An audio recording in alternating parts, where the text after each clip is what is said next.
Okay. Hello, everyone. My name is Dave Munger, and I'm a librarian with Sacramento Public Library. Welcome to this month's genealogy workshop, Ancestral Road Trips Part 1, East of the Mississippi. Okay, now I'm going to repeat a few quick notes before we get started. All microphones have been muted to limit distraction. I'll change the setting to let you unmute yourself after the talk concludes so you can ask questions of our speaker, Madeline Yanov. Today's session will be recorded and available on our YouTube channel indefinitely. I'll put the link to our YouTube channel in the chat. Because we are posting this video for privacy reasons, we will not enable you to turn on your own video. If you have technical issues during the presentation, please send me a message directly in the chat and I'll do my best to help. I will also note all questions to be asked during the Q&A after the presentation. For questions about future genealogy presentations or to receive a copy of the handout, please email contact@saclibrary.org. I'll also post a copy of the handout to the chat for download. All right, now I'd like to introduce today's speaker. Madeline Yanov, the owner of Time Travel Genealogy, has more than 30 years of genealogy experience specializing in American research. Since most Americans are descendants of immigrants, she is very familiar with European genealogy, specifically Irish, British, the Slovak region, and Russian with a little German on the side. She also has been instrumental in locating and helping reunite adoptees with their birth parents. In her other life, prior to becoming a full-time genealogist, Madeline was a paralegal whose expertise included the discovery for cases. This experience helped her in genealogy and analyzing what to search for and how to find it. She has a degree in history and political science and uses those disciplines to tell the stories of her clients' ancestors. Madeline believes that genealogy is more than just names and dates. It's the stories behind our ancestors' lives that make them real to us. She is a weekly volunteer at the Oakland, California Regional Family History Center. Since 2011, she has been an indexer with FamilySearch.org. In 2012, Madeline was elected to the Contra Costa County Genealogical Society Board of Directors. In 2017, she was elected to the position of co-president and later became president, serving until May 2021. She is currently the president emeritus of the society. Madeline is a member of APG, the Association of Professional Genealogists. She loves traveling, meeting people, and hearing their family stories and sharing her love of history and genealogy with anyone interested. Her presentation today is Ancestral Road Trips Part 1, East of the Mississippi. Madeline, I will pass the virtual mic to you now. Well, thank you, Dave. How are all of you today? I am very, very excited about today's talk. I hope by the time you finish, you'll understand how your ancestors started in one spot and ended in a totally different place. I'm going to talk about the actual routes that they took and the motivations behind the moves. And we're also going to talk about the actual routes that they took and what was found along the way. You're going to find out that there's going to be new places to find records about your ancestors, maybe even in places you didn't even think about. Oh, Madeline, sorry, can I interrupt for you for a moment? I've had someone has commented that you need to be a little louder. Can you Oh my goodness. Can you turn it up a little? I certainly will. That's very rare because usually I'm admonished for being too loud. Okay, if you can bear with me for just a moment, let me see if I can change the video or the audio.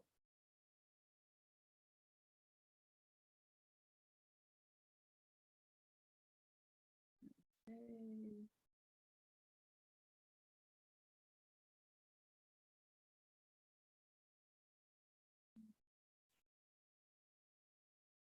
Well, I'm having problems finding the button, and so what I'm just going to do is speak up louder. I hope you can hear me now.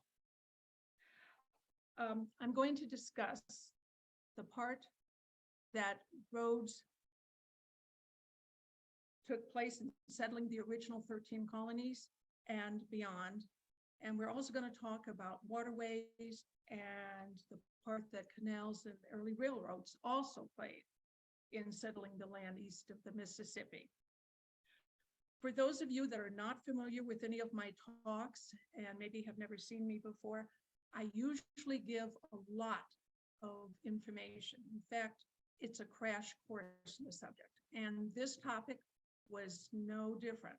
I had to divide it into two separate talks.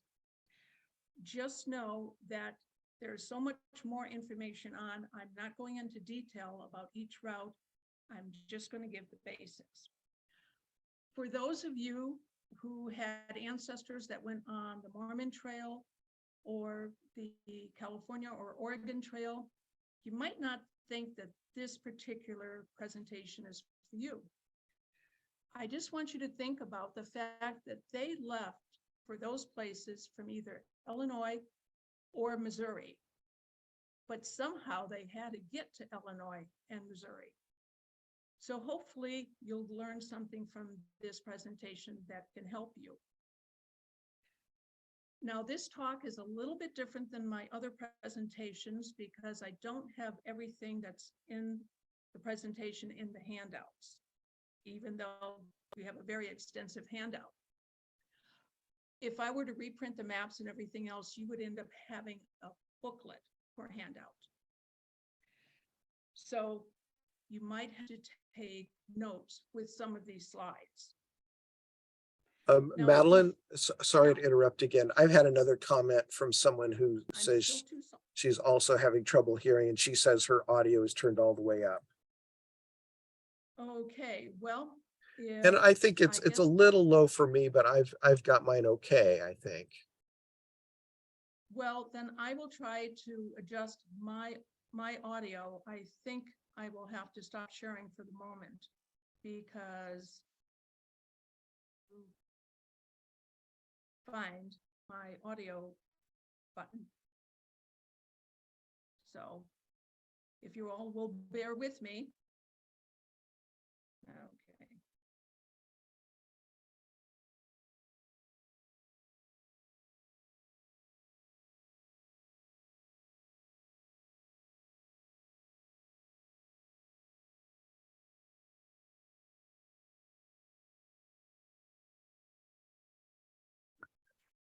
Okay, I've turned mine up. Can you hear? Can you That's hear me definitely louder. Okay. I'm going to turn mine down. Okay. Everyone okay with that? Hopefully you can hear me now. I just want to do a little bit of housekeeping before we start. There were some errors that need correction on your handout. On handout number 1, go to page 2, line 2, and please insert the word routes, R-O-U-T-E-S. That's going to finish the sentence. And on page 5, under the section sources to find migration routes, please add the words types of to the beginning of that section. And finally, on page 7, on the 6th bullet point, I want you to cross out the line that says Essex County, Massachusetts would have been settled by people from Essex County, England. That is not at all what I wanted to say, and it will be very confusing if you keep that in. So with that, let's find out what migration is. Simply put, it's the movement of people from one place or locality to another. Now, this is totally separate than immigration, which is the movement of people from one country to another. Oops, we went backwards. Sorry about that. We're having technical problems. You just want to go from one region to another. And you are not going to be able to separate your family's history from the history of the country. Now, what we're going to cover today is why even bother to study migration routes? How is that going to help us find our ancestor and tell us more information about our ancestor? There are things you are going to have to know about the early trails. Then we're going to go into the individual routes themselves, the early colonial routes, later colonial routes, which is about the generation before the Revolutionary War, going into the wilderness. We're going to then switch over to water transportation, rivers, canals, and the different types of watercraft people used. We're going to then go to the early railroads, and we're going to find the sources where you're going to find information about your ancestors. And then finally, I'm going to end off with some tips on to keep in mind when you're researching your ancestor. Now, I just want to mention two things in addition to those topics. I'm going to mention the main routes, but just know that there are many, many other routes that are not listed. So I suggest you take a look at William Dollarhide's book, Map of American Migration Routes. You can buy it online at Amazon. You can get it in the public library. So if you study that, and also the resources and references I have in the handout, you're going to end up getting a more complete picture. And it may seem like I'm going to be spending a lot of time giving background information before we get to the actual routes. But believe me, the information is necessary for you to understand what your ancestor went through, why they moved, and how they traveled. So why study migration? Well, you want to know why people left the comfort of their home to totally go to an unknown place. You're going to find out what factors pushed them away from their home and ultimately pulled them to a certain area.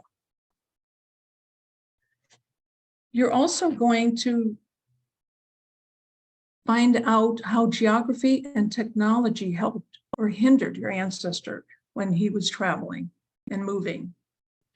If my ancestor lived near a navigable river, he most likely is going to take that river to go to the next settlement rather than go overland through a forest.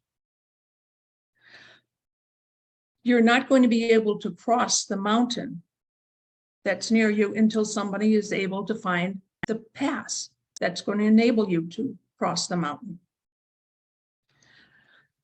And technology would help people migrate.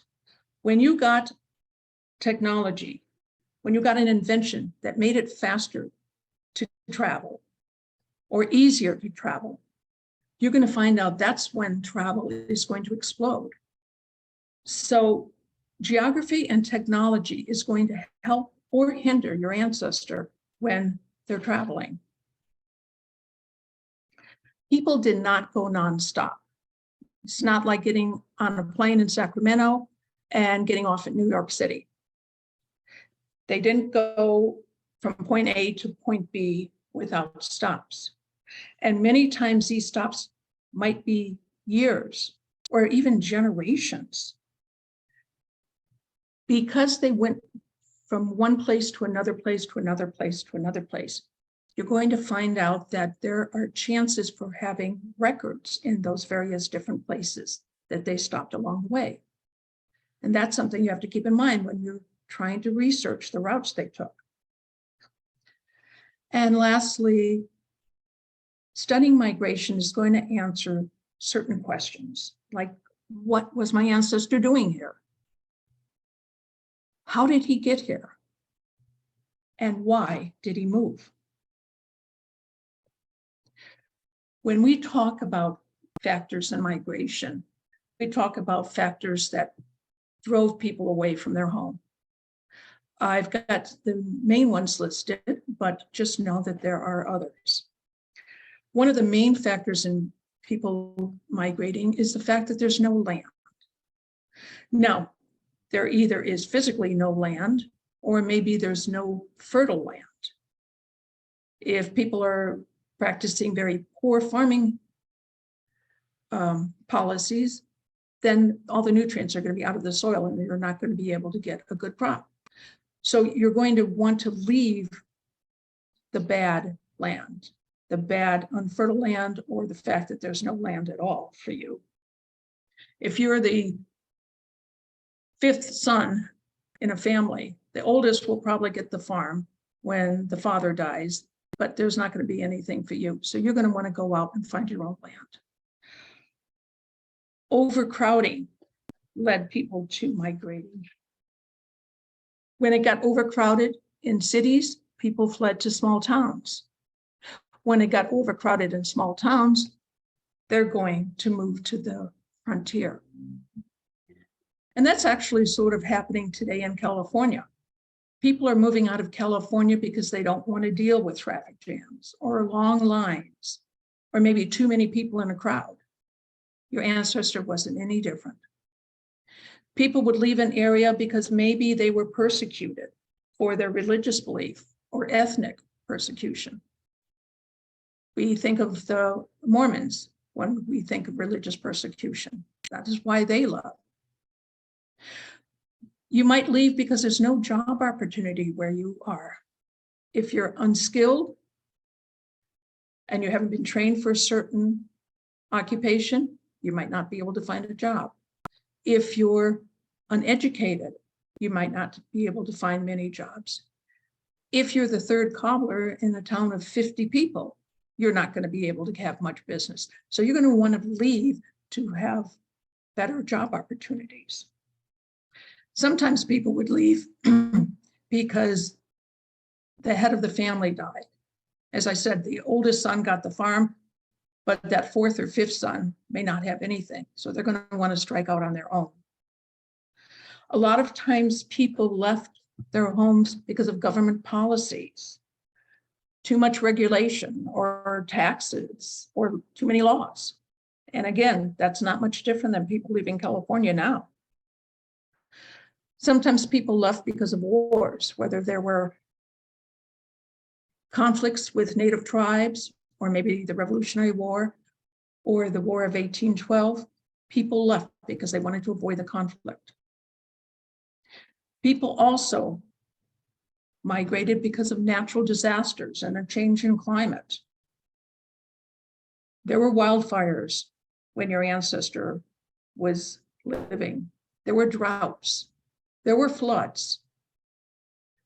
In fact, the year 1816 was often called the year without a summer because it never got warm enough for crops to grow. In fact, in that year, they were still seeing ice in southern rivers in July and in August. It got too cold. You couldn't plant anything. And actually, a lot of people did leave New England after 1816 for that reason. And then lastly, people moved because you're a young man and you're bored in your small town and you want adventure. Now, coupled with those push factors are the pull factors. Why did you go to a certain area? Well, if there was new land, generally that meant it was new, untouched, virgin land. And people struck out for areas that they had heard that had rich soil, that had lots of acres and miles of fresh land. So they wanted fertile land. People would go to a certain place because maybe the geography was like home. You had Scandinavians migrating to the Midwest because a lot of the states in the Midwest had land that was just like home.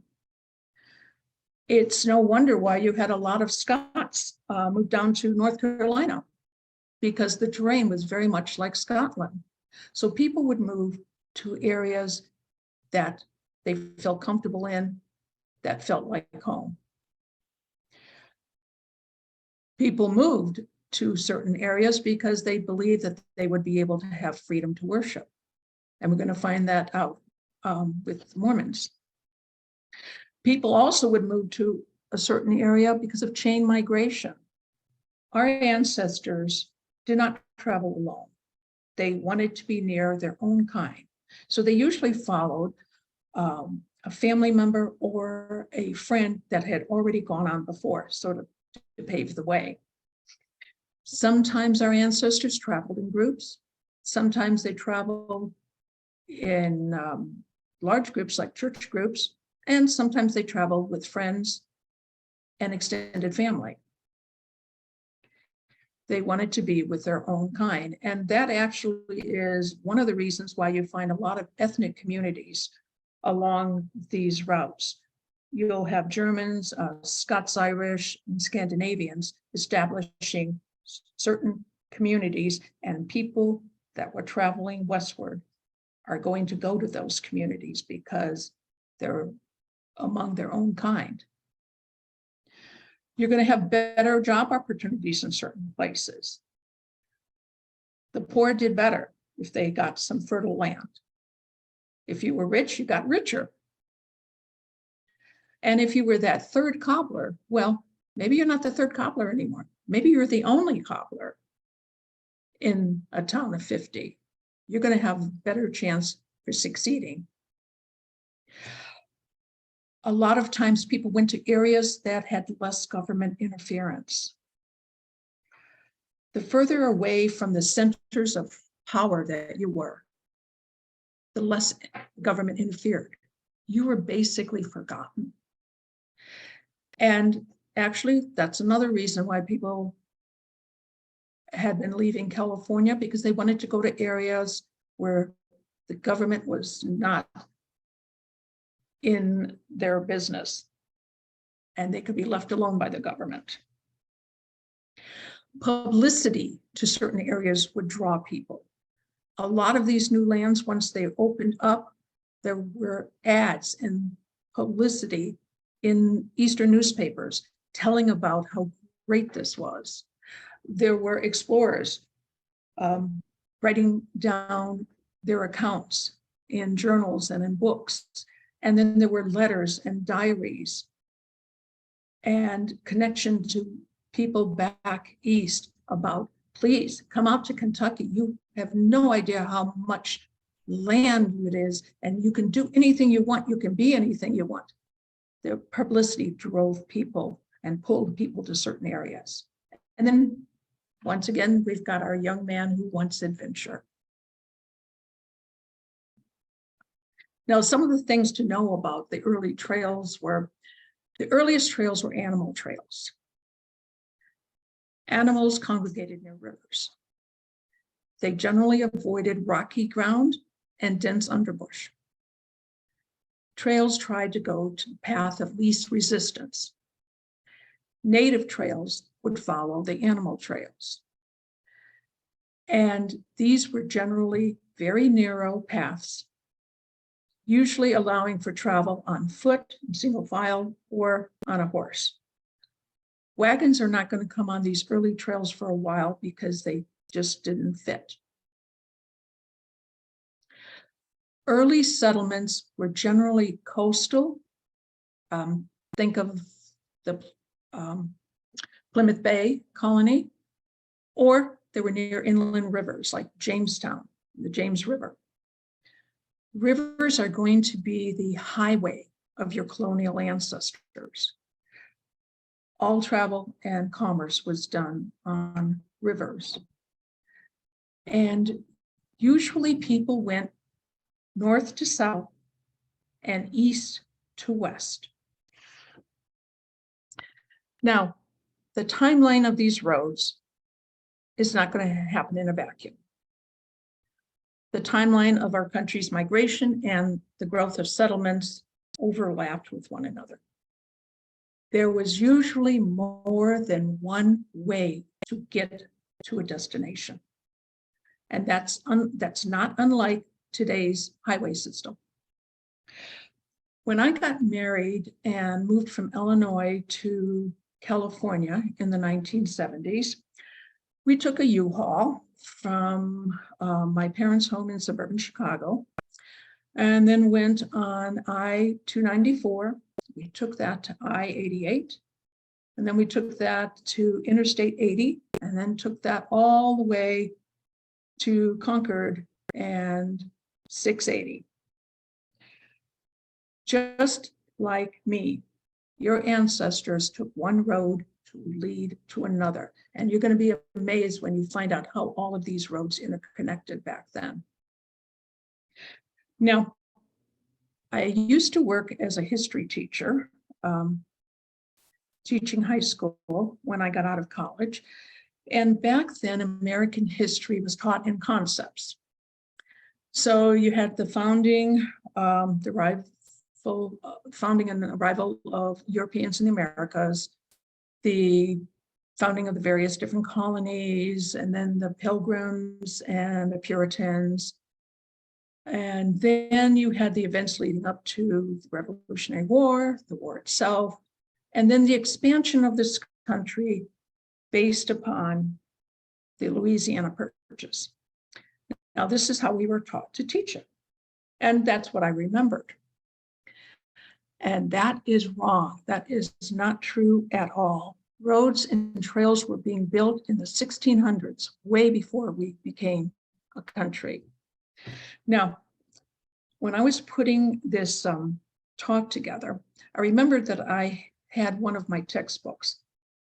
I had kept it because the next year the school district was going to change textbooks. So I tried to find it. And when I found it, I reread the early part of the book just to see if my memory was correct, if this is how I remembered teaching it. And it was correct. Just know that people were not waiting for Thomas Jefferson to become president so they could move. And they did not wait till after the Revolutionary War to migrate. Now, many modern roads today are going to follow the early land trails. And that sort of makes sense because the roads would lead from town to town. William Dollarhide's book actually has a list of the modern highways that correspond with the early trails that we're going to talk about today. So why didn't people go into the frontier, into the interior earlier than they did? Well, there was a couple of obstacles. The first obstacle was the Royal Proclamation of 1763. 1763 saw the end of the French and Indian War. And it also set the westernmost boundary of all 13 colonies. And the proclamation that King George had made was that no colonist could go past the Appalachian Mountains. Anything west of the Appalachian Mountains was considered Indian land, and you could not travel and settle on that land. Well, many colonists ignored that, but it still stifled migration. The second obstacle to migration was the mountains themselves, the Appalachian Mountains and the Blue Ridge Mountains. And they were impassable until you could get and find a pass through them. And Daniel Boone was the one that was able to find a pass through the Cumberland Mountains, which is part of the Appalachians, called the Cumberland Gap. But that wasn't until 1755.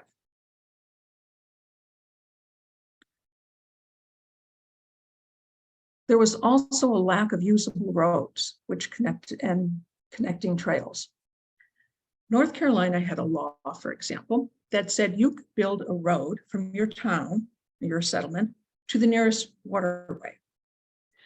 But you could not build a road to another town. So think about that. That would be like somebody in Sacramento not being able to connect to Elk Grove, or maybe Rancho Cordova, or maybe Folsom, you could only connect to the nearest waterway. And the lack of transportation also was an obstacle. It wasn't until the steamboat and then railroads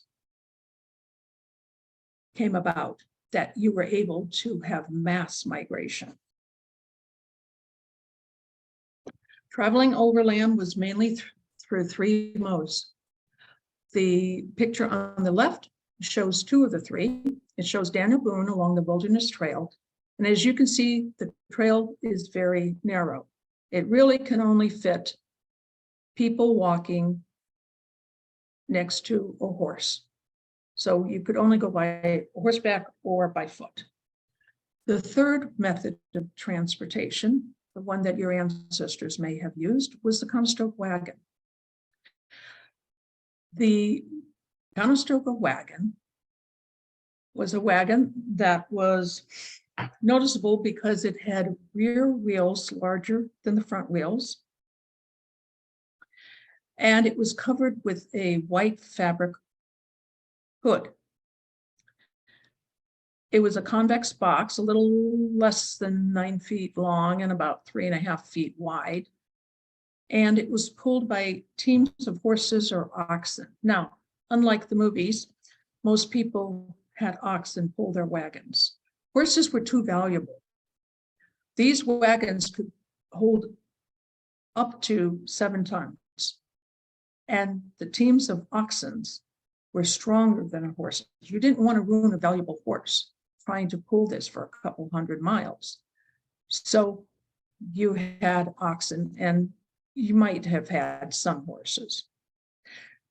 The Conestoga wagon only went on colonial roads and the Santa Fe Trail. This is not the wagon that goes to Oregon. Now, your ancestor packed whatever they thought they needed for their new home. Usually it was utensils and weapons. So you could have a rifle or a pistol or a knife, an axe or a saw or a hammer. You would pack enough dry goods, food, to last your family for several months. Fresh meat would be gotten along the way. As you can see in this picture, there's a water barrel attached to the side. You would have a water barrel and you would replenish it when you got to various different streams. Your ancestor generally packed sewing needs, some cloth, but generally thread and a needle, not only to repair your clothing, but also to repair the fabric hood. Many times a cow was brought along because from a cow, you could get milk and also cream. Cream could be turned into butter. And if things really got desperate and there wasn't a lot of game, the cow could always be slaughtered. Because you have animals, you're going to have equipment for animals. So if you have horses, you're going to have shoes for horses. If you have oxen, you're going to have yokes and harnesses. Generally, your ancestor brought along cooking utensils. Now, the picture shows a stove, but a lot of people couldn't afford a stove, so they actually did cook over campfire. So you had to make sure that you had a pot and a ladle and some spoons. And then finally, you brought along furniture and household goods, everything you thought that you needed to set up your new home. And as you can see in the picture, there's a lamp, there's a butter churn, there's a guitar, a rocking chair, a chest, some books, and a coffee grinder. The sad part about it is that a lot of these items had to be abandoned along the way. If your wagon got stuck in a swamp or in the mud, or it could not cross a river, or maybe go up a little higher elevation, a lot of items have to be jettisoned. You had to make the wagon lighter, and the only way you could make the wagon lighter would be to throw out a lot of the items you had. So many times your pioneer ancestor ended up with a lot less than what they started out with because they had to throw a lot of items out. Now let's get into the various different routes. Don't worry about writing this down. These are all listed in your handout. I just want you to get an idea of the kind of early colonial routes. We have routes going to Boston, and then Charleston, and then Montgomery, Alabama, and going west towards western Pennsylvania and also western Virginia. The first route we're going to talk about is the Boston Post Road. Now, the Boston Post Road came about because the king, King Charles II, decided in 1673 that he wanted his colonies to be able to stay in touch with one another. So they devised the idea of creating a road from Boston to New York City. Now, the Boston Post Road actually was three different roads, but they all started in one spot and they all ended in one spot.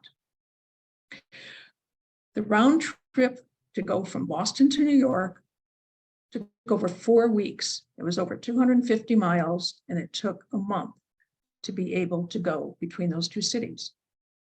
Well, a little later on, about 100 years later, by 1773, stagecoach service was able to go on the road. The road had been developed enough now that you could have stagecoach rather than a post rider go over. And this shortened the period a lot. You went from 4 weeks down to 1 week. Now, it was a mustering point during the Revolutionary War. This is where soldiers would assemble. And this is going to be very important because this is going to be the northernmost part of another road called the King's Highway.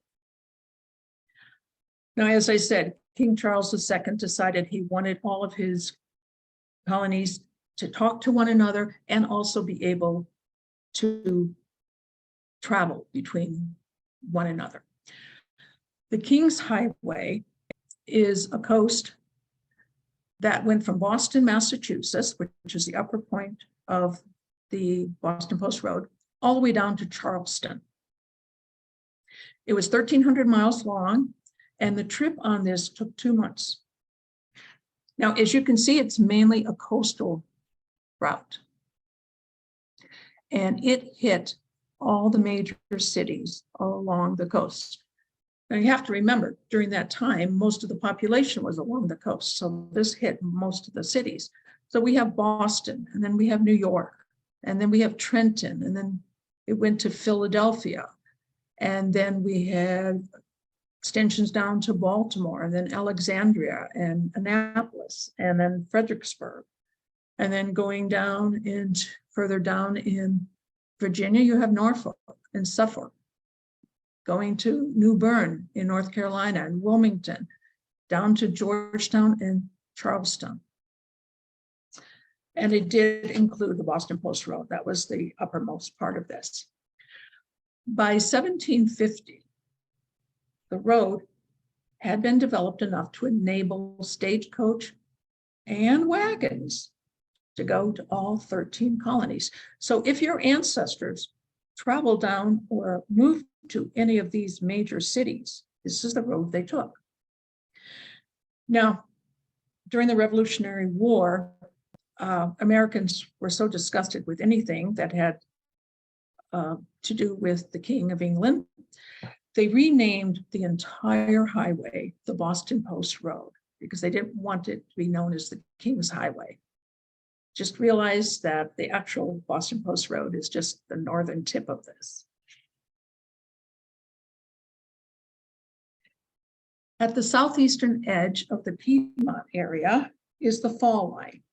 Now, this is where the rivers go down to the coastal plains, and a lot of towns would spring up there. If you wanted to go from Pennsylvania or Maryland to the interior of the Carolinas, you would take the Fall Line Road. On this map, the Fall Line Road is the red line. It's situated between the Kings Highway on the coast and the Upper Road, which is the brown line, further inland. It connected from Fredericksburg, Virginia, down to Montgomery, Alabama, a little over 1,000 miles.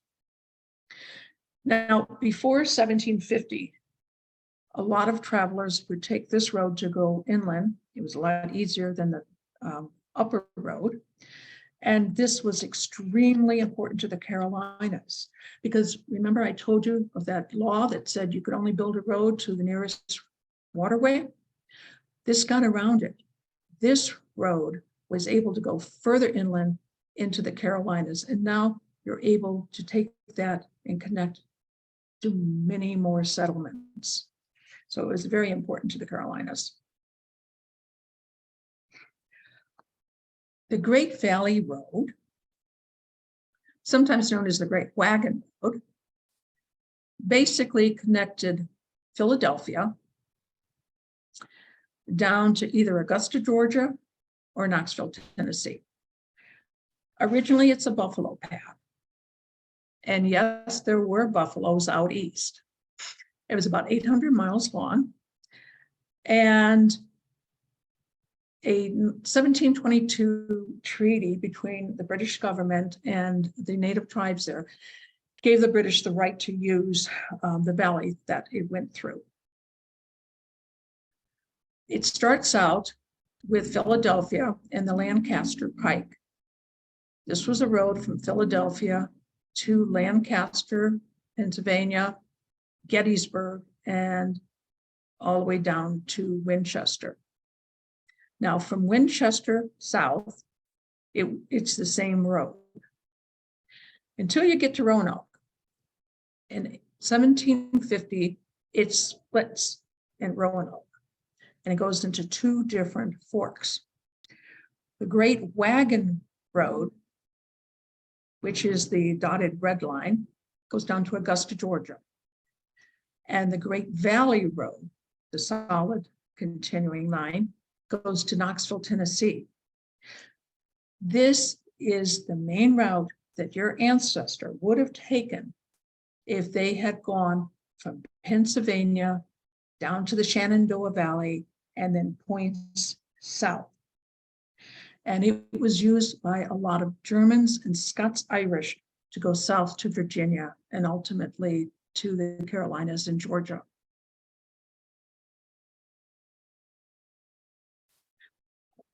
The upper road, which is the brown line on our map, actually branches off of Kings Highway at Fredericksburg. Just like the Fall Line Road, it's an important road for migrating into North Carolina.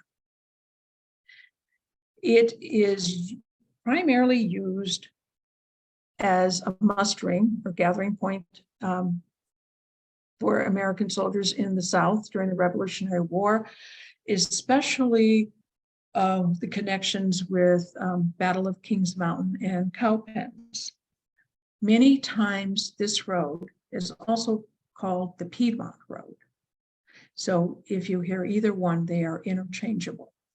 But as you can see in this map, and this is one reason why I love the family search maps, it lists all the various little counties that the road went through. And this will give you an idea of where your ancestor traveled and where you can maybe start looking for records. And that's true with all the roads. The Pioneers Road is a small road. It only goes from one part of Virginia to another part.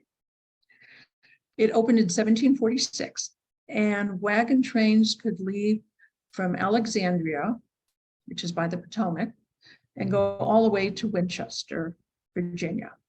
Now, what's the big deal with Winchester, you might ask? Winchester is the westernmost edge. It's the westernmost settlement, I should say, of Virginia. Everything from Winchester going east is going towards civilization. Everything west of Winchester is the wilderness. So, because it's the westernmost edge, people would go to Winchester and then they would connect to the Great Valley Road because that went through Winchester. And this is a major factor, a major influence in tidewater migration. So if you had ancestors that lived in Virginia and they were going west as opposed to south, they would have taken this to get to Winchester and then taken the Great Valley Road south. Pennsylvania likes to call itself the Great Way, the gateway to the West. And by the time you put in all the migration trails and the canals and the connections to Forbes Road and the National Road and the Ohio River, you can see why that actually was a gateway. The Pennsylvania Road is a name given to a collection of roadways. It's not just necessarily one. It started out being a collection. And that's going to include the Great Conestoga Wagon, which was built in 1741, and Forbes Road, which we're going to talk about in just a minute. You have this collection of roads, but the first main collection of the roads was completed in 1792 between Philadelphia and Lancaster. It was called the Lancaster Turnpike, and it was a toll road. Well, the Pennsylvania legislature was so proud of themselves that later that year they extended the road to Pittsburgh, following the Forbes Road. It's at this point, it's called the Pennsylvania Road. And it is the major migration route to Western Pennsylvania.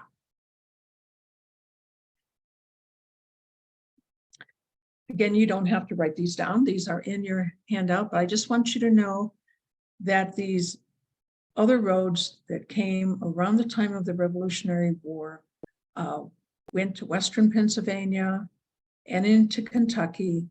And then there were some important roads that went through New York State. Both Braddock's Road and Forbes Road were military roads created during the French and Indian War. Braddock's Road went from Cumberland, Maryland, where Fort Cumberland was located, to Fort Duquesne, or which we now call Pittsburgh. And the Forbes Road went from around Philadelphia again to Pittsburgh.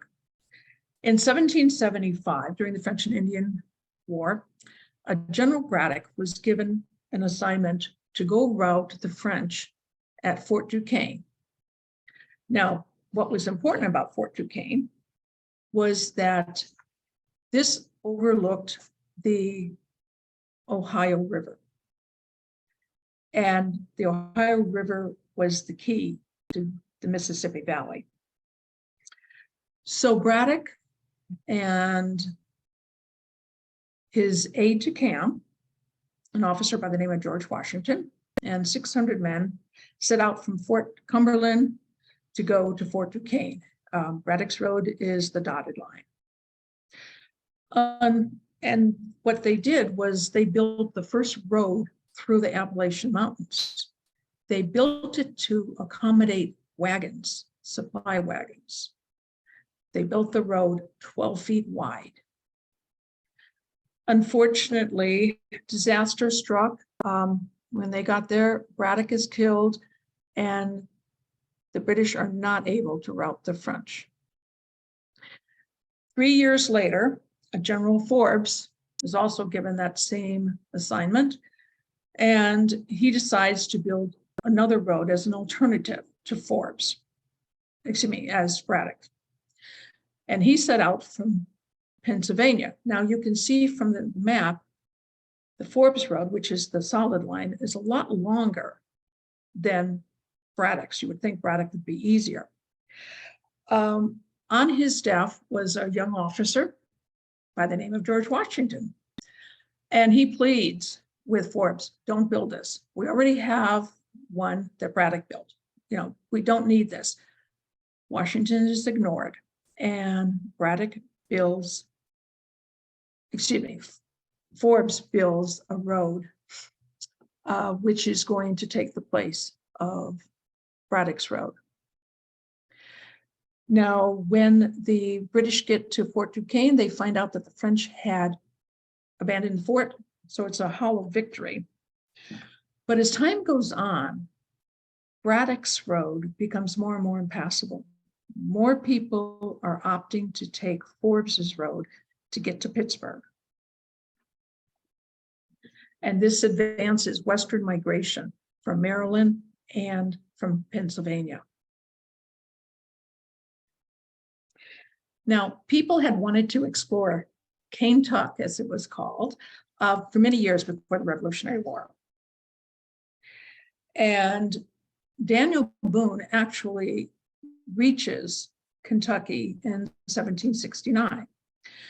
But it's not until he's hired by the Transylvania Company to lay out a road trying to find a pass through the Cumberland Mountains that he finds the Cumberland Gap in 1775.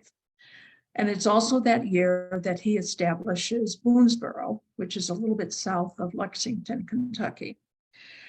Now, through connections and extensions, you're able to take this road to the Great Valley Road.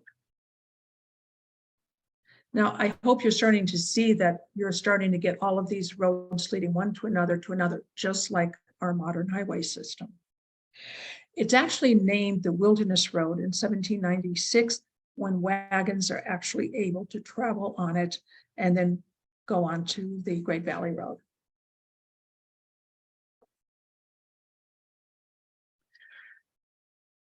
The Albany Post Road was like the Boston Post Road. And the Post Road is used to deliver mail between one or more towns. And this was a road to deliver mail between New York City and Albany. Now, it connected to the King's Highway at New York City. So what you could have is somebody going from down south all the way up to New York and then up to Albany. It was originally a very narrow path, but in 1804, a road was built over this route. Now wagons could travel on it. After 1763, Benjamin Franklin, who was the Deputy Postmaster General, ordered a milepost to be established at each mile on the trail. And he actually had that done on all of the post roads. And what this was to determine how many miles a letter would go, because the cost of the stamp was based upon the distance traveled. So not like today, we can have one stamp and put it on a letter and have it go 10 miles or 2,000 miles, and it's the same. Back then, the cost of mailing something was determined on how far it went. By 1785, stagecoach service was established between New York City and Albany. And by the time the Erie Canal came around in 1825, it was a very easy way for people to go from New York City to the Erie Canal, which was at Albany. And this is the way a lot of people from New York got to the Erie Canal. And by 1850, train tracks had already reached Albany, so you didn't really need the post road anymore because you had the trains.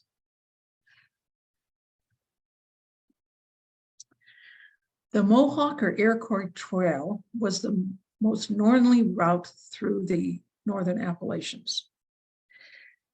and it connected Albany to Lake Ontario. Now, if you followed the King's Highway north to New York City, you could take the Albany Post Road to get to Albany, and then you could take the trail to get to Lake Ontario. And this is the route that a lot of loyalists wanting to go to Canada took, because once you got to Fort Oswego, which is the solid line, or Fort Niagara, which is the extension, that's a broken red line, you could get to Lake Ontario, and crossing Lake Ontario, you were able to go into Canada.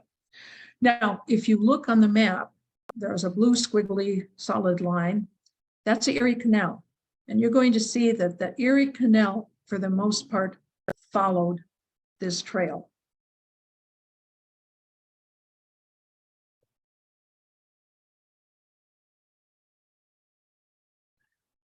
Again, you don't have to write these down because they are in your handout. I just want you to pay attention to the picture. We have a wagon train at a river, and then what looks like a ferry coming to get it. Zane's Trace came about because in 1796, Congress authorized a man by the name of Ebenezer Zane to build a road from Wheeling, Virginia. At that time, it wasn't West Virginia.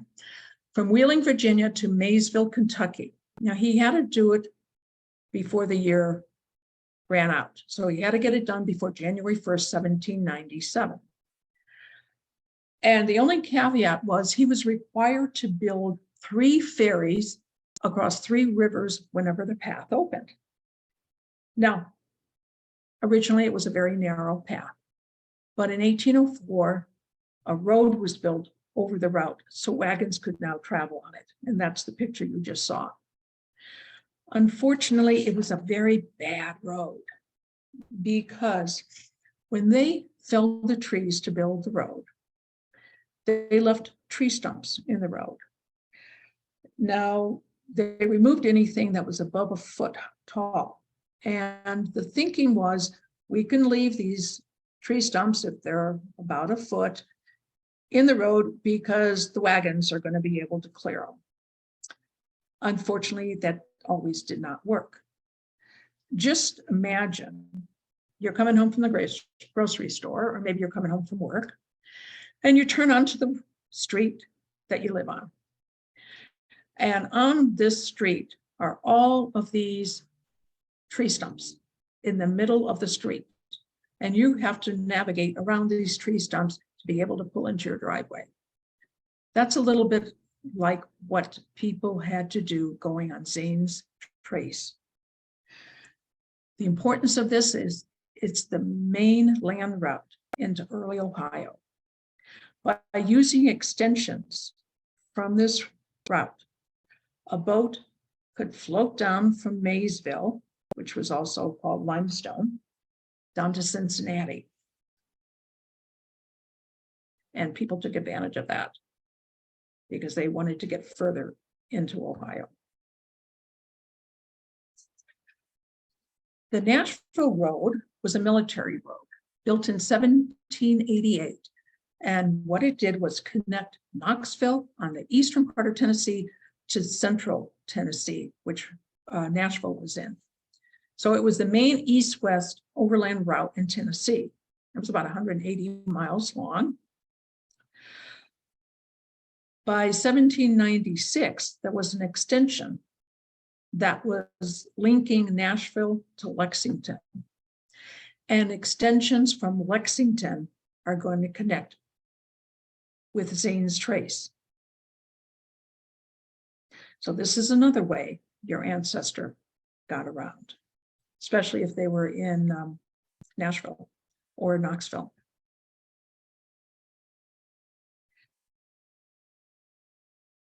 The I-80 system that was built in international, let me rephrase that.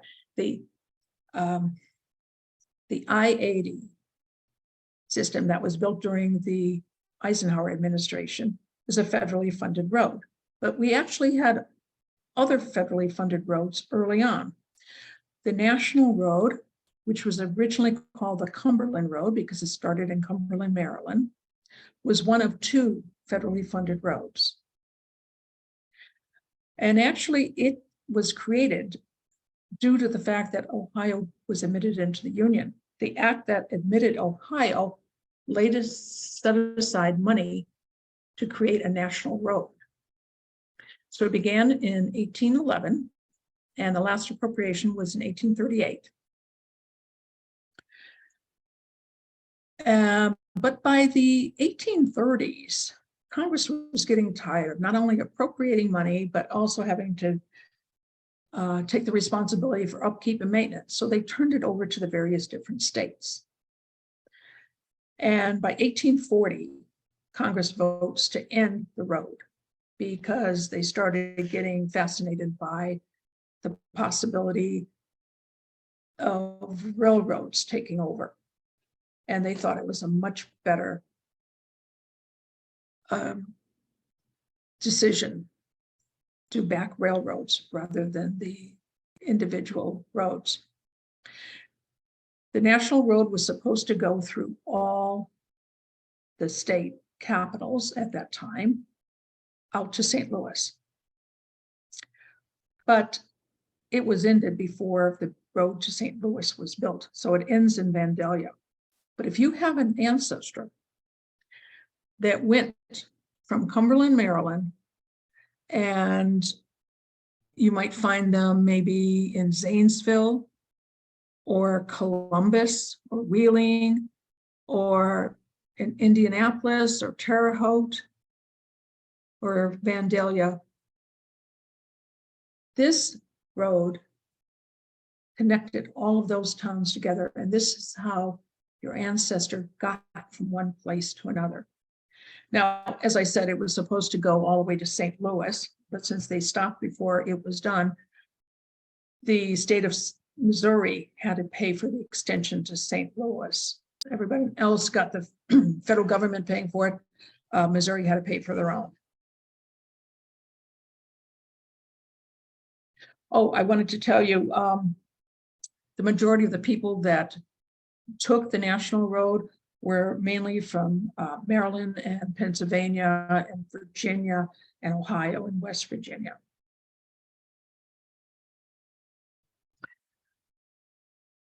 The Chicago Road and the State Road went to Chicago. The Chicago Road connected Detroit to Chicago. Now, to get from Detroit to Chicago, you could go from Lake Erie and go through the Great Lakes and end up in Lake Michigan. An overland route connected Detroit to Chicago. Once you got to Chicago, if you were a merchant and you wanted to ship your goods, let's say someplace else, maybe you wanted to ship them down to New Orleans, you had to find a way to get there. The State Road connected to Chicago to Galena from the late 1830s to the 1850s. Now, I'm from Northern Illinois, Chicago specifically, and if any of you have ever been or lived in Northern Illinois, you may have come across the town of Galena. Ulysses Grant lived there for a while. And Galena is a very beautiful town, lots of antique stores, restaurants, bed and breakfast, art galleries, and so on. But its main claim to fame is that it's overlooking the Mississippi River. So if you have a road from Chicago to Galena, you can go and get on a vessel going down to New Orleans. And Galena was important for that. And this was a way that people were able to go to the Mississippi.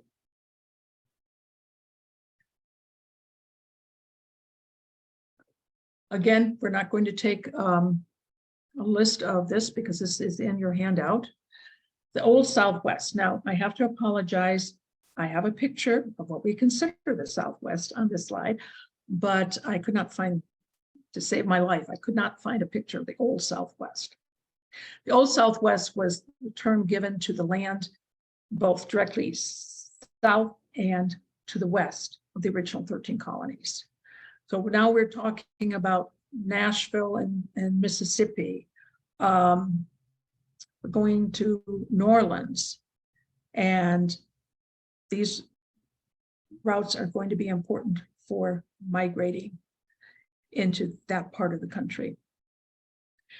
The Natchez Trace connected Natchez, Mississippi, to Nashville and to Maysville, Kentucky. It's an overland route used by flatboatmen coming back from Natchez.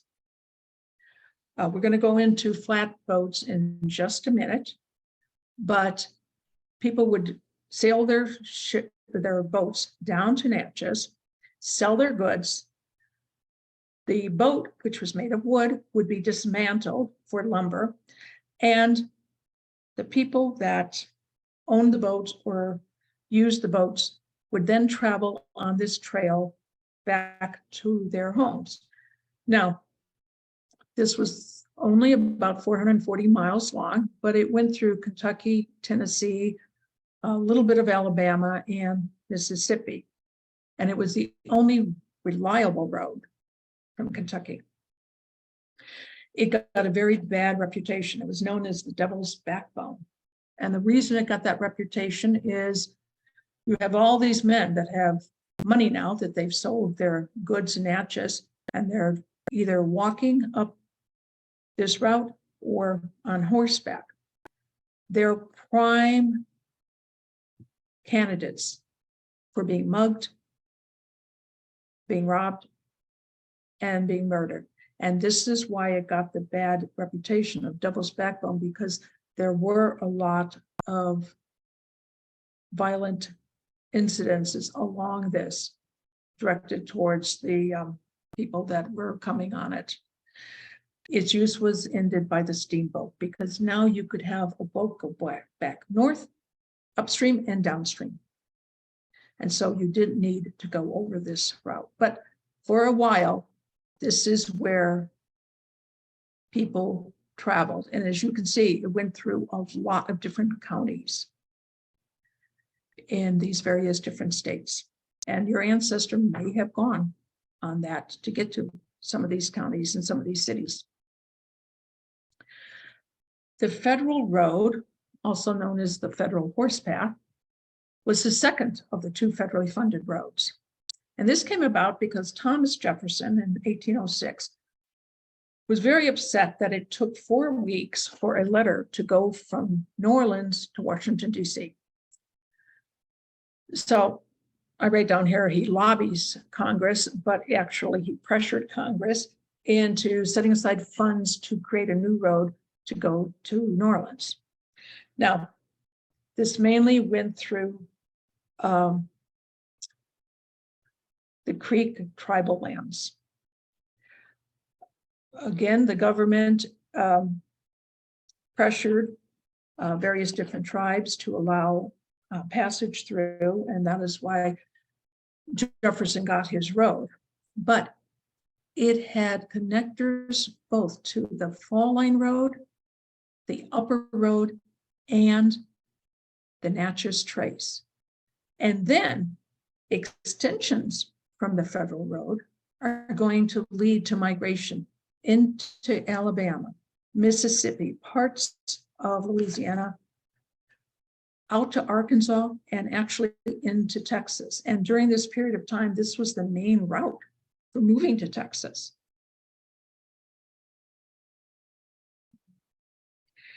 To go to New Orleans, you might take the Jackson's Military Road or the Natchez Trail. Jackson's Military Road connected Nashville to New Orleans. And as you can see on the image on the left, goes from Nashville down to Tupelo. There it's going to split. The solid red line is Jackson's Military Road. That's going to go to Madisonville with a little connector to New Orleans. The broken red line is the Natchez Trace, and that ends up in Natchez. Now, if you look at the map on the right, the leftmost route is the Natchez Trail. That's going to go from Natchez all the way down to New Orleans. And these are two overland routes that people took to New Orleans.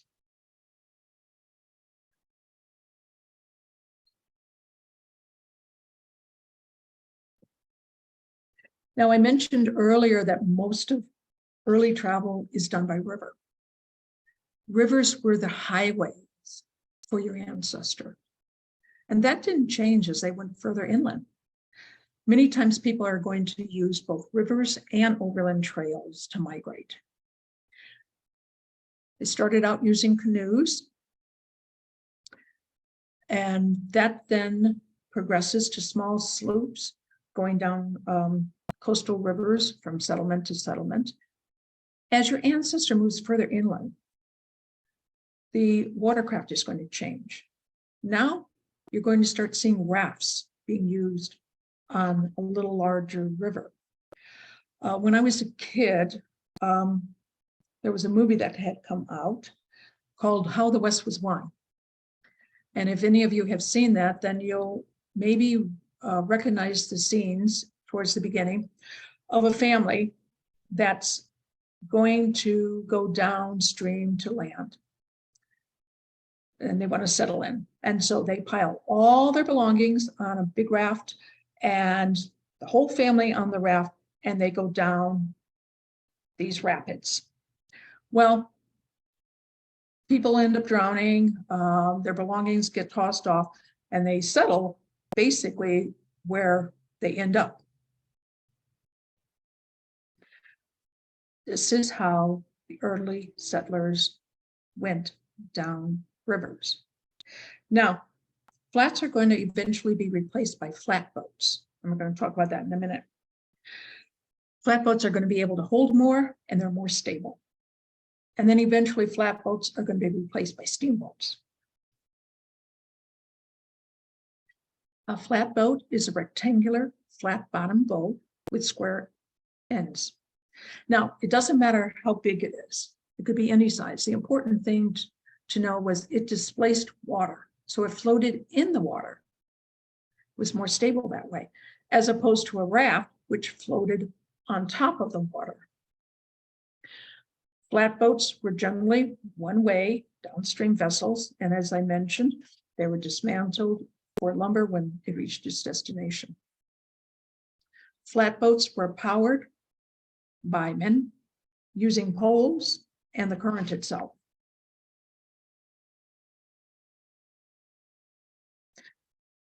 A steamboat is a boat primarily pushed by steam power to turn paddle wheels.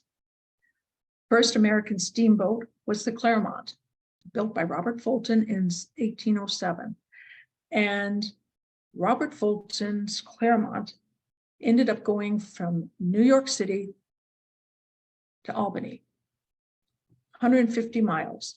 It made it in 32 hours. So now we're going and changing and shortening the amount of time it takes to get places. You go down some roads, it took 2 months, 4 weeks, 2 weeks. This took 32 hours to get from New York City to Albany. And it changed river travel for good. You mainly are going to see the steamboats on the Ohio River and the Mississippi River and their tributaries. Now, when I said that it changed river travel for good, I meant it. You could now travel from New Orleans all the way up to the mouth of the Ohio River. Now, most steamship companies kept lists of passengers along with crews.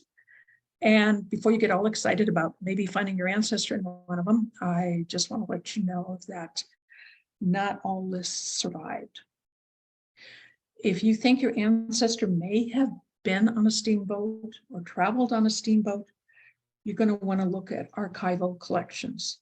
And these are mainly going to be public libraries or university libraries or historical societies in a lot of what they call river towns. A river town would be St. Louis or Memphis or even Cincinnati. And they have collections of passenger lists. And I think I have two of them listed in your handout. But it really did change the mode of traffic and the fact that people now are more willing to travel because they can get to some place faster. The first canal built, and one of the largest, was the Erie Canal, finished in 1825, connecting the Hudson River in Albany to Lake Erie. It was financed and built by the state of New York, and it quickly became the major route of migration at that time into places like Ohio and Indiana and Illinois, Wisconsin, and Michigan. Now, there were many, many canals in northeastern United States. In fact, if you were going to catch a canal, you were going to get it either in Pennsylvania or New York or Ohio, and then even Indiana. They carried the majority of the settlers. But just know that there were many canals in almost every state in the Northeast and the Midwest, but none of them were as successful as the Erie Canal. I have listed here 4 canals that you might be interested in learning about, only because they help foster migration, and your ancestor could have gone on them. There's obviously the Erie Canal, which was 363 miles long. Then the Ohio and Erie Canal. It connected Lake Erie to the Ohio River. And that was 258 miles long. And then the Louisville and Portland Canal. Now, the Ohio River around Louisville had a stretch about 2 miles long of waterfalls. And if you're going down the Ohio River, you're doing fine until you get to all these waterfalls. So the canal is built just to bypass that area. It's only about 2 miles long, but it enables you now to go down the Ohio River, past the waterfalls, and continue down the Ohio River. And the last one is the Illinois and Michigan Canal. That connected the Great Lakes. Well, let me rephrase that. The Great Lakes, which included Lake Michigan, and Chicago's on Lake Michigan. It connected Chicago on Lake Michigan to the Mississippi River. You don't necessarily have to go the route to Galena anymore. And here is the map showing where all of these are. The canal furthest to the right is the Erie Canal, connecting Albany to Ontario, Lake Ontario. Then we have the Ohio and Erie Canal, sort of in the middle of the map, connecting Lake Erie to the Ohio River. South of that is the Louisville and Portland Canal. That's the one where they built the 2-mile canal to bypass the waterfalls. And then the Illinois and Michigan Canal that connected Chicago to the Illinois River, which flows into the Mississippi.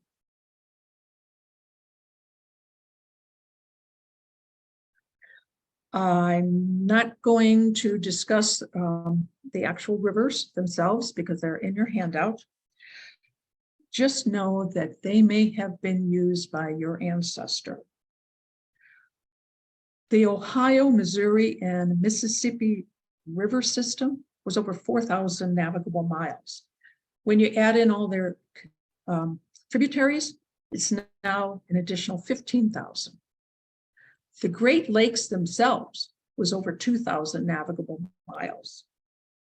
So in spite of the fact that your ancestor may have gone overland, there is a chance that people used the combination of rivers and trails to get to where they wanted to. And your ancestor may have done that also. A lot of information I have about the early railroads is in your handout, but I want you to know that the first railroad was built when the Erie Canal was finished. In fact, the first railroad to Baltimore and Ohio began in 1830. Erie Canal was finished in 1825, and it's built as competition to the canal. Now, early railroads were used to haul freight. And then someone got the great idea that merchants are paying us to haul their freight. Maybe people will pay us to haul them. And that's how you started getting first passenger trains. But just read the section in the handout about railroads because I go into more detail about that. Now, where are you going to find the various different sources that might have information about your ancestor? I would start with an atlas, atlas of a state or territory. I have that listed in your handout, but the three main ones are David Rumsey, Perry Castaneda, Library of Collection, and then also Library of Congress. You're also going to want to look at censuses. The 1850 and 1880 specifically, because they will list where people are born. 1860 and 70 are similar to 1850. Multiple censuses are going to show you the progression of the family based upon where the children are born. Compiled stories about a location or a early settler might actually list and mention your ancestor. So don't forget about those. Your county and town archives are going to have the early records about your ancestor, especially if they were an early settler. And the same information about county history. It'll tell the history of the county and mention who the early settlers were, and also give you information regarding what the place that your ancestor moved to was like. Court records might show that your ancestor was involved in a lawsuit or maybe a criminal case. Maybe they were a witness to an official record like a will. You're going to find those in court records. A lot of times when a new congregation founded a church, they'll list the original members, the early members, and many times they'll list their former residents. And if you're a new member to a church, a lot of church records will also mention where you came from. Obviously, the diaries and journals of your ancestor are going to tell you about their travels and what they encountered. Government records like military pensions may have where their home was, or maybe naturalizations. Land records, which are going to include grants, bounty lands, or transfer of deeds, those may mention your ancestors' original home. For any of those, you want to check the Bureau of Land Management. Libraries. Now, this is going to include public libraries, private libraries like the Newberry, university libraries. And don't forget to check WorldCat, which is going to have the listing of the nearest libraries that will have the information you want close to you. A lot of times newspapers would list new arrivals. You're also going to find obituaries of early settlers in newspapers. You might find articles about the history of an area or the early settlers. And you may also have articles about a government policy that might affect your ancestor, or even talk about the new modes of transportation, like, is the steamboat here to stay? You're going to find online sources for migration, both at Ancestry. Cindy's List has got a wonderful collection. Family Search, both the catalog and the wiki, and also Internet Archive. Checking pension records may also show where an ancestor came from. Also check unit histories if you know that he was in a certain group during, let's say, the Revolutionary War or the War of 1812. Bounty land records. And you're going to find a lot of those at the National Archives, Fold 3, MyHeritage, in addition to, Ancestry and Family Search. A lot of times you're going to find early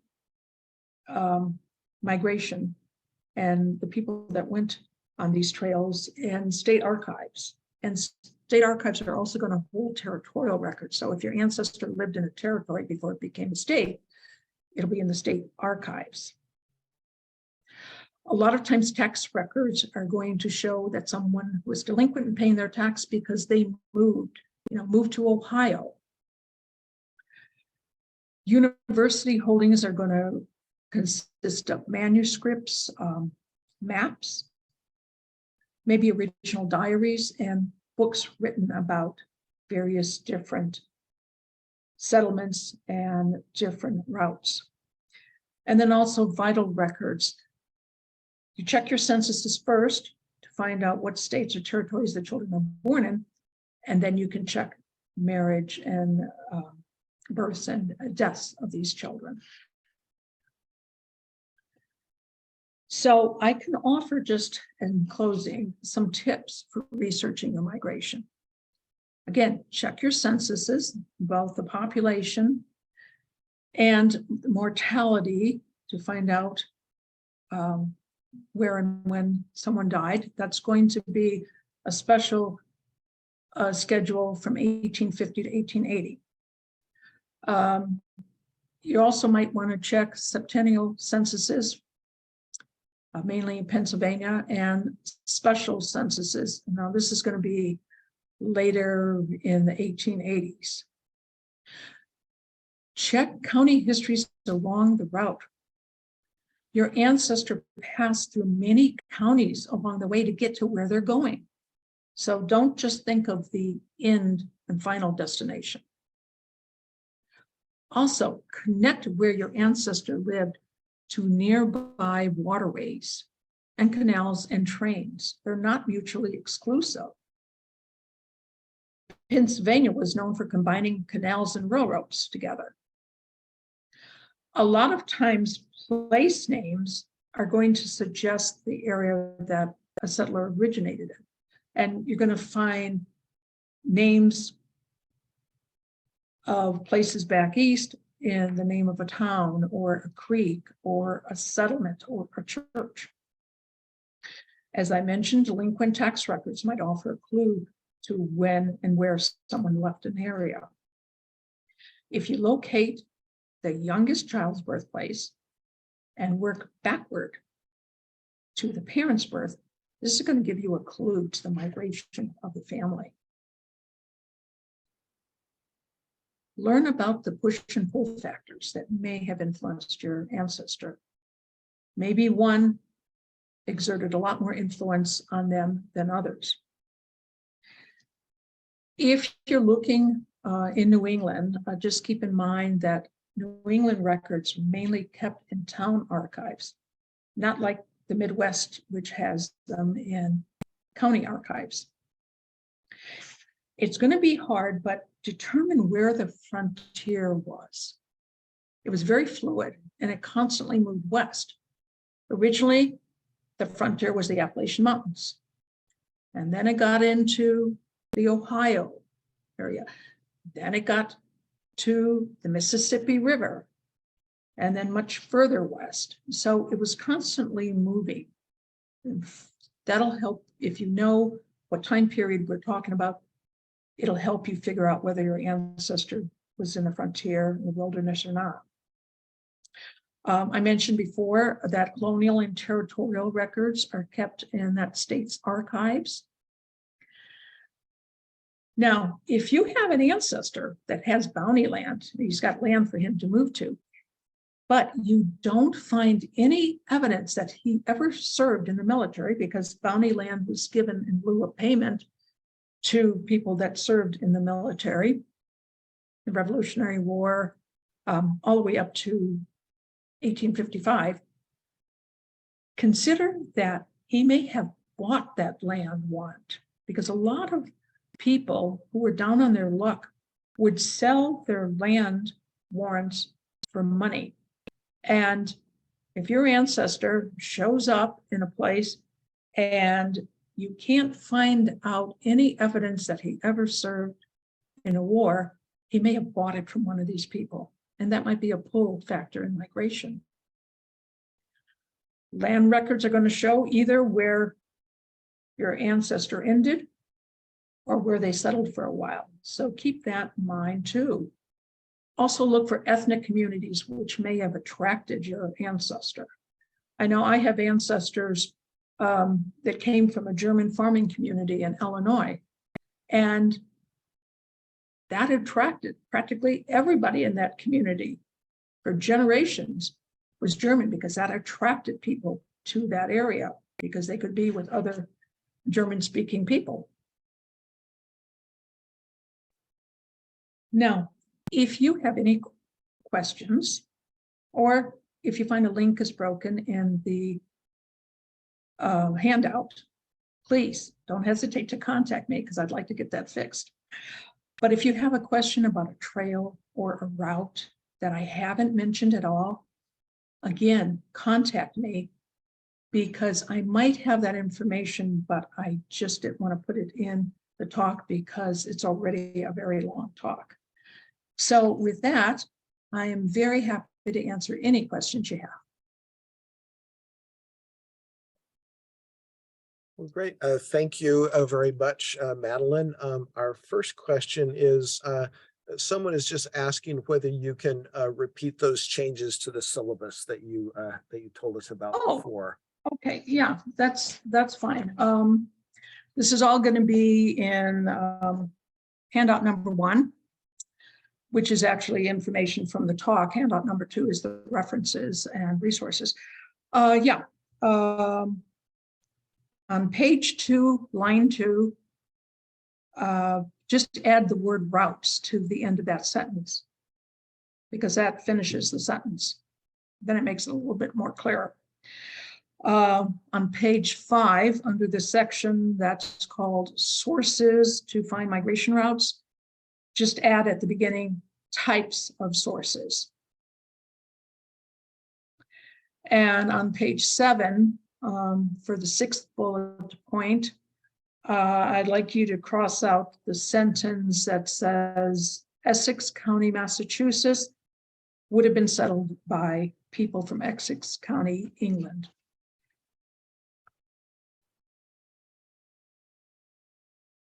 And that should be all of the corrections that I had found that you need to do.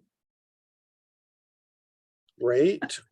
So who else has a question now? I'm allowing you to unmute yourselves so you can ask questions with your own voices if you'd like, or you can put your questions in chat. Either way is fine.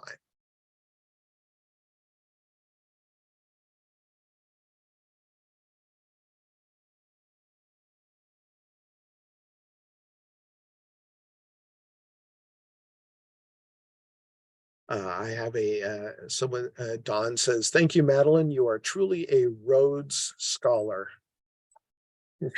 You made my day.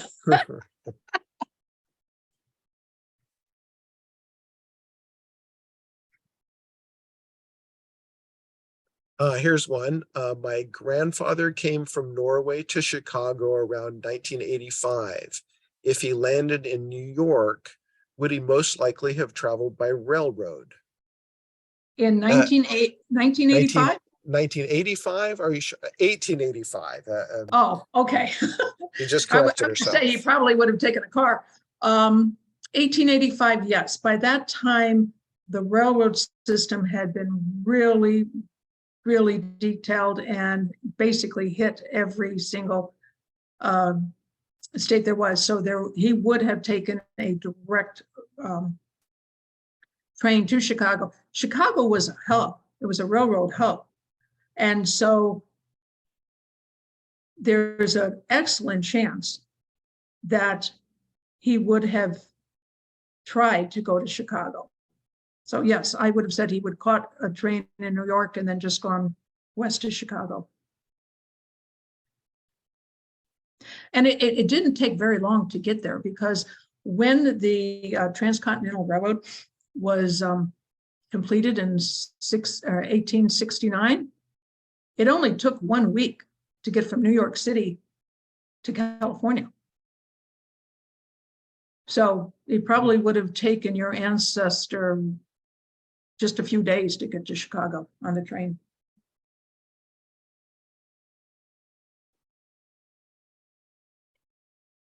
I have a comment from Terry Dunlap on that it really gives an appreciation of how hard it was for the early migrators. Actually, Terry, if you come and listen to part 2, you will get even more of an appreciation. And I actually make a point about that towards the end. And we are going to have part 2 on May 20th. Ancestral Road Trips Part 2, Go West, Young Man. So be sure and be here for that on May 20th.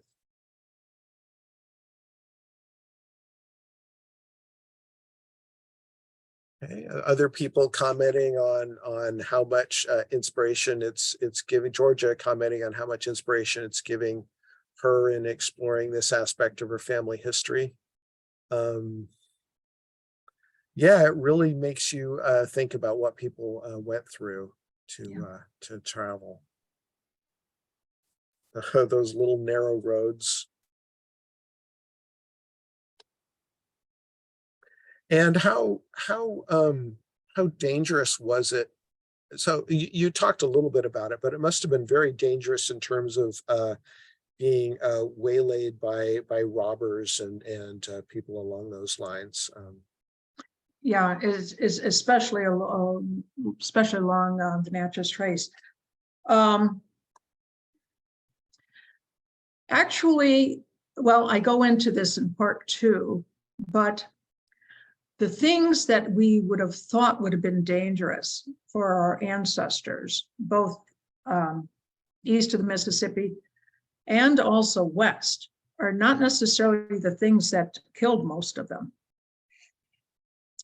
And so that's sort of a surprise. But not only was it dangerous because you'd have, outlaws and criminals, but you also had a lot of people, and I know I'm giving away a little bit of the talk next month, but you also had a lot of people that decided to travel and migrate that were not familiar with the frontier.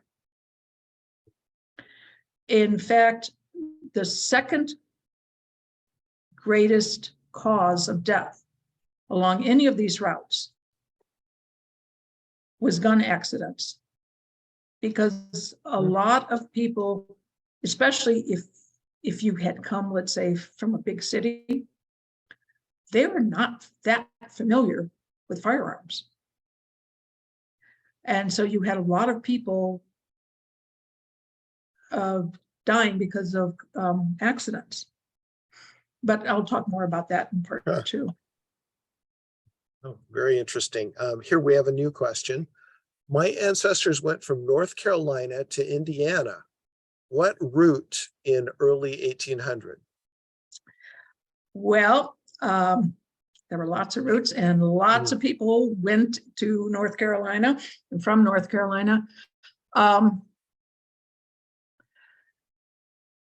I would first go back to whatever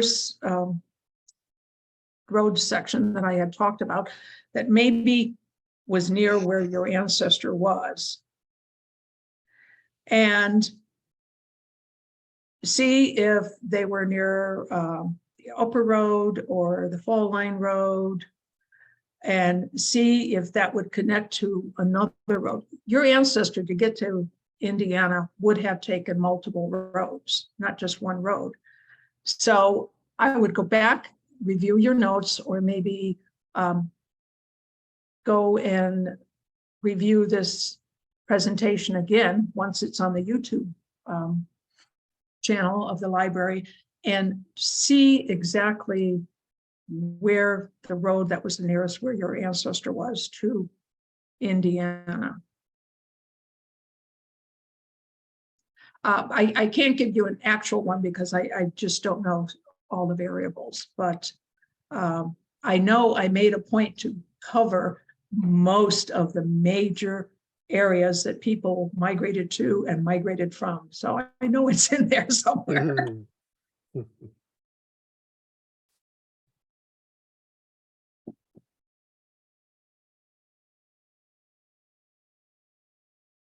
Well, do we have any more questions before we let Madeline go?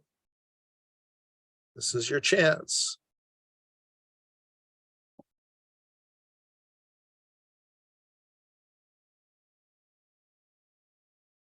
Yeah, there's a lot to digest there.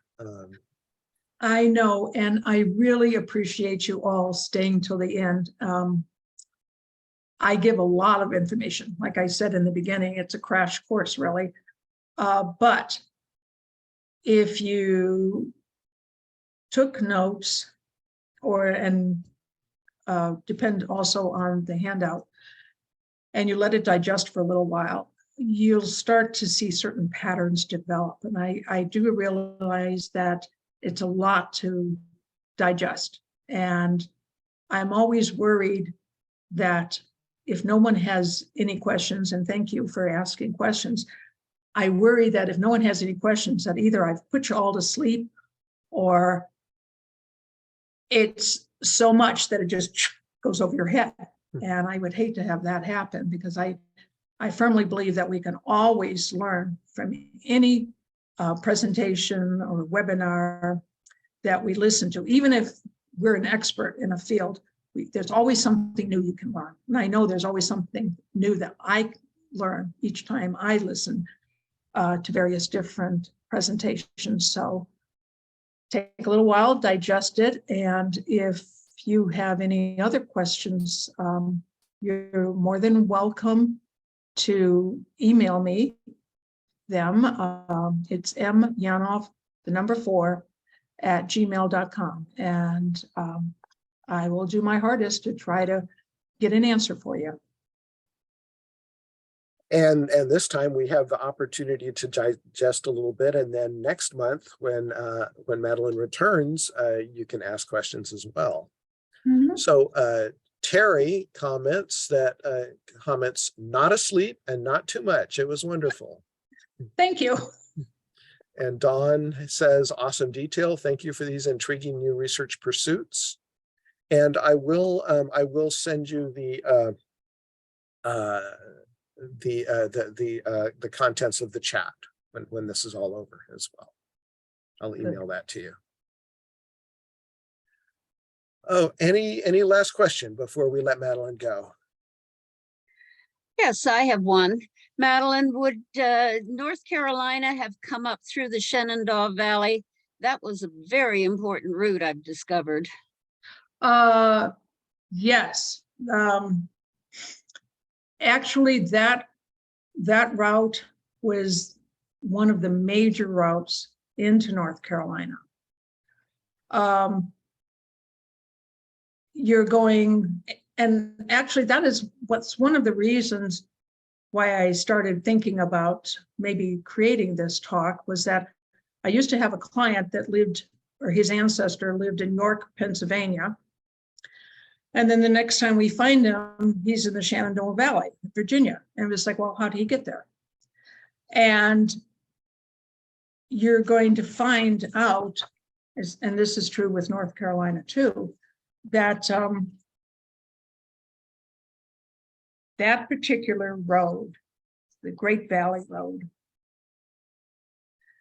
is one of the major highways between Shenandoah and Point South, including North Carolina. Was your ancestor by any chance Scots-Irish or German? Well, mine were, but they didn't go down to the Shenandoah Valley, Oh, but I okay. visited there a year ago and got a greater appreciation for that valley. And just Oh, thought maybe that might help the person who asked you the question earlier about North Carolina coming north. Well, North Carolina is really interesting because, okay, they first start out with this law that says you can't connect to anything but, you know, a river. And then you start finding all of the major north to maybe south-ish roads are all going through North Carolina. And then you've got the extenders that'll branch off to the east-west roads. And so that in Virginia were really major places where people moved to and moved from.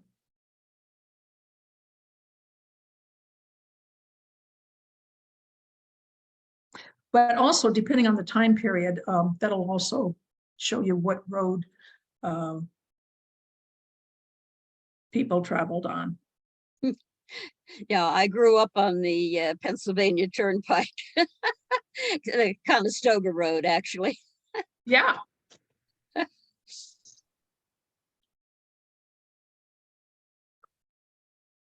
Okay, well, thank you all for joining us today. And Madeline, thank you very much for another informative talk.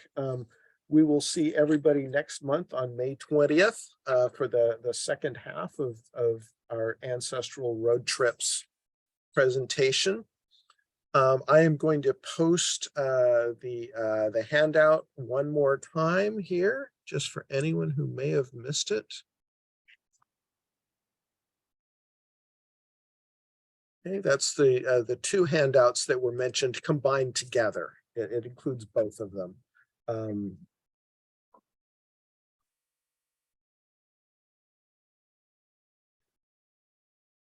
Here we go. And I will also one more time post the email address for contacting us and also the address of the YouTube, of the Genealogy YouTube page. So there those are. Okay, I'm gonna give people just a minute to download or to grab that. But Madeline, thank you very much. You can go ahead and say goodbye for now, and I'm going to end the recording. Oh, well, thank you, Dave, for having me, and thank you all for attending this presentation. And I honestly hope that we will have touched upon at least one route that might have been the answer to how your ancestor got from one place to another. And hopefully I'll see you next month. Wonderful. Well, thank you again. Goodbye, all. Goodbye. Bye-bye.